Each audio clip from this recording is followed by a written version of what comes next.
This bill does not diminish the rights of any group of people unless you would like to make the argument that men have a right to women's spaces. This bill and bills like it are supported by most Americans and by most Democrats, according to various polls, including by CNN. I have friends who are lifelong Democrats who support this bill but are afraid to speak up on it out of the fear of threats to their safety, such as those I and other desisters and detransitioners receive because we dare to speak up. Some of those who oppose this bill will claim that mandating trans women, that is to say men, are allowed to enter women's spaces as suicide prevention. That is a lie.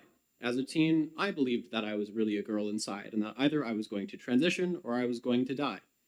This was a narrative pushed upon me by activists such as those you see here today.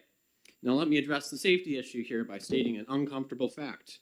Men who say they are women commit sexual assault at far higher rates than normal men. In 2017, a transgender-identified man was convicted of sexually assaulting a 10-year-old girl in a bathroom.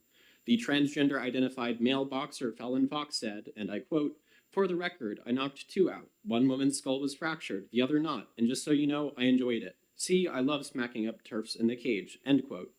1 in 1,000 men are sex offenders in federal prison, whereas it is about 1 in 1,000 for men who say they are women. When compared to a woman, a trans-identified man is about 60 times as likely to sexually assault a woman than a real woman.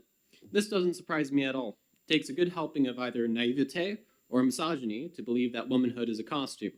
To those who compare the bill at hand to Jim Crow, as we have heard, I ask you to consider the following. If I came in wearing blackface and said that I would kill myself if you did not affirm my blackness, you would think that I am crazy and that I am racist.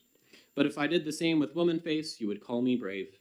Lastly, as my good friend Democratic Representative Jonah Wheeler said in his now famous speech to the House floor, the consent of one does not stand for the consent of another. Happy to answer any and all questions. Thank you very much.